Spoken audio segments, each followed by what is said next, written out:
Texas is compared with that of the United States, we realize the tremendous expanse of our second largest state.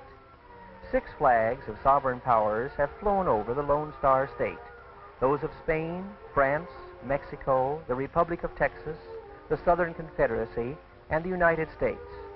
It's natural that we are proud of our history, which begins in 1519 as the bold Alonso Pinada sails up the Rio Grande and makes the first map of the Texas coast for Spain. The Yaya Indians on the later site of San Antonio call the area Tejas, meaning friend. By the mid-1700s, 92 expeditions venture into this region of New Spain. Dangers and hardships cause many to lose their lives as they wander lost and bewildered along the banks of the Red River.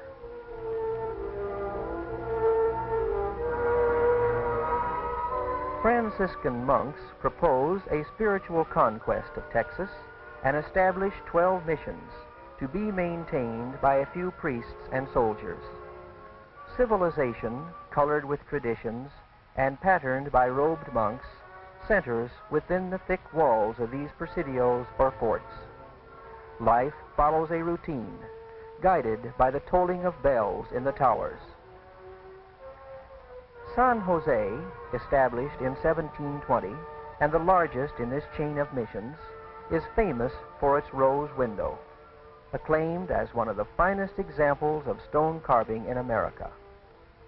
The purpose of these missions is twofold: to Christianize the Indian and to extend the frontier of the Spanish dominion. In 1821, Stephen F. Austin, a native of Virginia, brings a group known as the First 300, which take a place in Texas history similar to that of their forefathers, the Jamestown and the Plymouth pioneers. His colony grows to 5,000 persons in 10 years. These pioneers possess courage, determination, and vision, and travel for months facing dangers and hardships to reach their destination.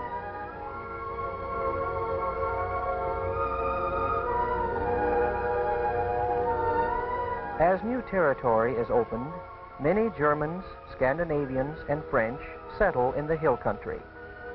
They yearn for freedom, religious liberty, and greater self-rule. Mexico will not see eye to eye with her idealistic children and forbids further immigration. A battle at Gonzales foretells of greater bloodshed to come and brings realization to both sides that a revolution has started. An appeal is made for men to come with a good rifle and come soon, liberty or death. The march to San Antonio is on with the new Lone Star flag made by the wife of a volunteer.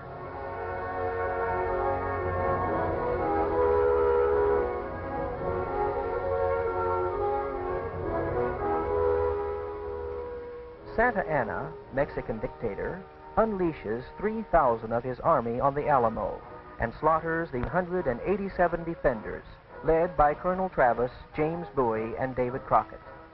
After the fall of the Alamo, Colonel Fannin surrenders near Goliad, and all 300 of his men are marched out of camp and shot.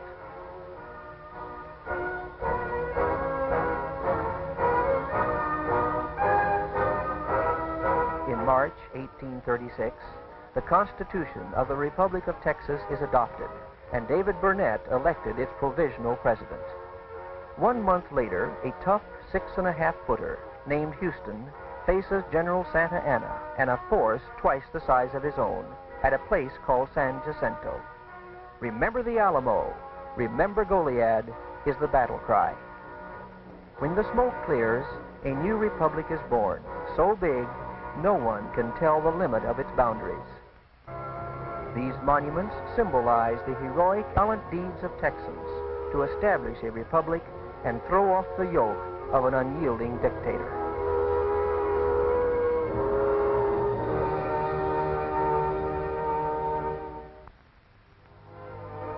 German immigrants settled in Fredericksburg, north of San Antonio.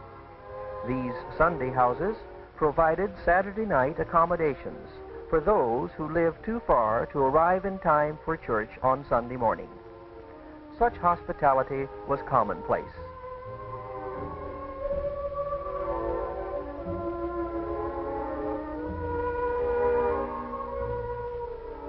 Many immigrants from Alabama and Tennessee settled in the northeast section. Some communities have changed little from their early days.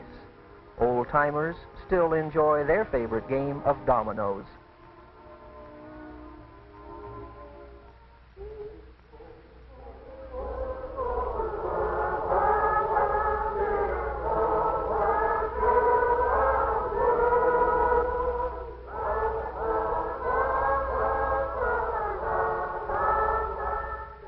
Sacred harp singing originated in Elizabethan England. Its distinction is calling the scale consisting of 3 notes. These notes are repeated twice, and a dominant 7th is added to introduce the new position.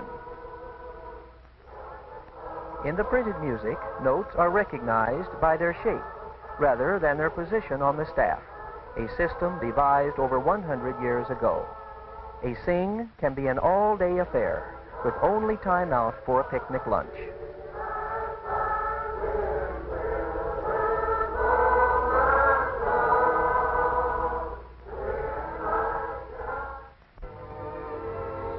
Texas became the 28th state of the Union in 1845, and bluebonnets were proclaimed the state flower. Freedom and limitless opportunity existed in this last frontier. Man's accomplishments were limited only by his capacities.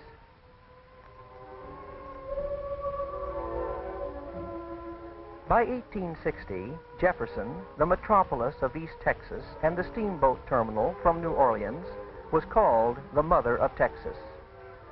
Most of the population of 23,000 lived in relative luxury upon the profits from the products of North Texas and those of foreign lands. Jay Gould, railroad magnate, realizing the potential of Jefferson, came to discuss the right-of-way for one of his railroads.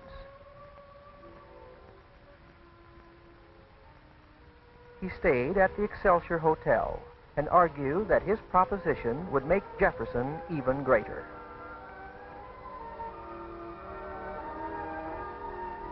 The people spurned his ideas and talked of the riverboat traffic and the overland supply wagons. Who would change this for the iron horse with its smoke and noise? In leaving, Gould angrily signed the hotel register, "The End of Jefferson," and said, "Grass will grow in your streets unless you allow my railroad through your town."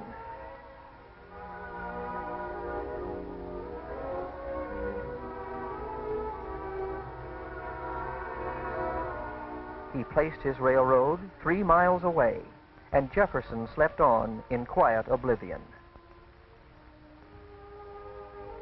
Near the town of Mission, in the lower Rio Grande Valley, the Oblate Fathers planted our first orange groves and established an outpost in 1849 to bring religious culture to this area.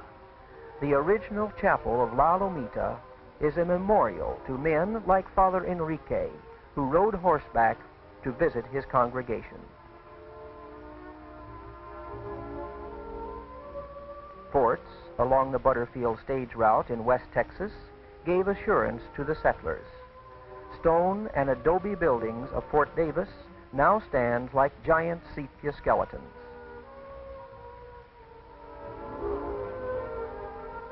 Indian Emily, an Apache, whose love for an officer at Fort Davis induced her to warn of an Indian attack, was accidentally shot by a sentry. Texas Rangers helped protect the settlers against outlaws in this new frontier. Stagecoach drivers and passengers braved the dangers of weather, hunger, and robbery on trips to California, a jolting ride that took 30 days.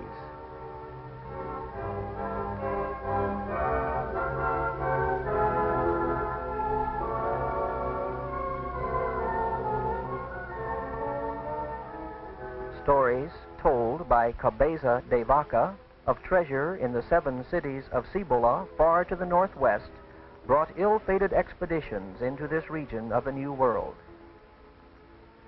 Prospectors, too, brought new life to the west. The Terlingua cinnabar deposit was one of the largest quicksilver mines in the world. It produced over 50 years. The name Terlingua was derived from 3 Indian tribes speaking 3 different languages. The owner, Chapito or Little Man, controlled everything in secret. All that could be seen were the smelters and the burro teams hauling flasks over rough mountain trails. Legend claims that Chapito's ghost still roams these mountains and the overgrown cemetery, for paths of glory lead but to the grave.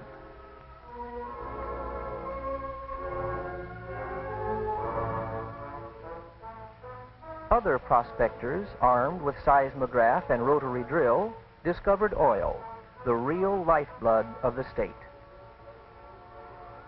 When the Lucas Gusher punctured Caprock at Spindletop in 1901, it erupted 75,000 barrels of oil per day, which changed the future of the world and even the history of the world.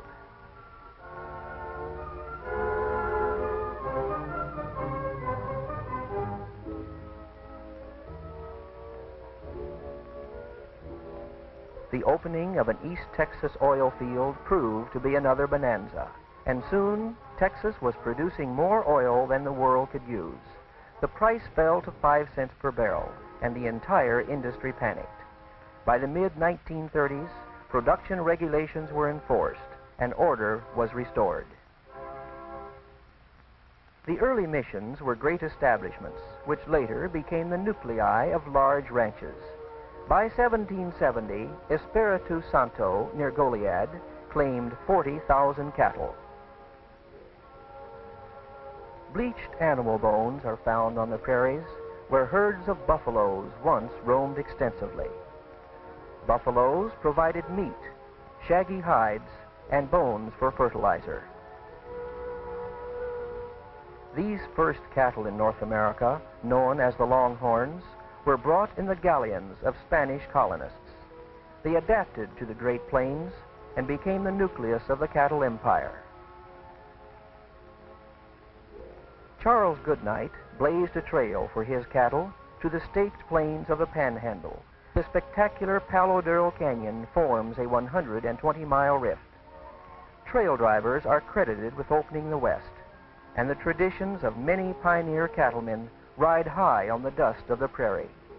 A cowboy is part legend, leather, and maverick, and must know what a cow is thinking, be an individualist, and loyal to his brand. On payday, the lusty open-range towns boomed in the 1870s, and variety theaters provided entertainment. Customers and bartenders dodged when bullets flew.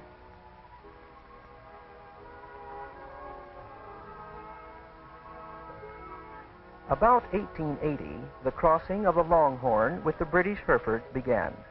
This produced a higher grade of beef, but these cattle suffered from drought and insects. About this same time, barbed wire was introduced, and $500 offered to any cowboy who could drive his worst fence buster through the new wire. The idea of fencing ranges spread, helping to bring order to the vast grazeland. An important event to the cattlemen was the importation of the Brahma from India in the early 1900s. These cattle could survive the most trying range conditions without suffering, and were much larger and fatter.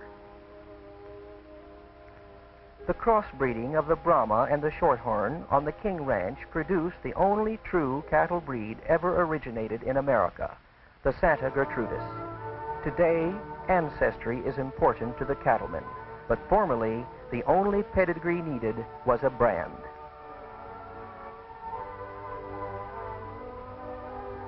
By 1885, Texas needed a new Capitol building. It was purchased with over 3 million acres of panhandle land. As the rolling tumbleweeds move steadily forward, so has our Texas heritage developed in growth and maturity.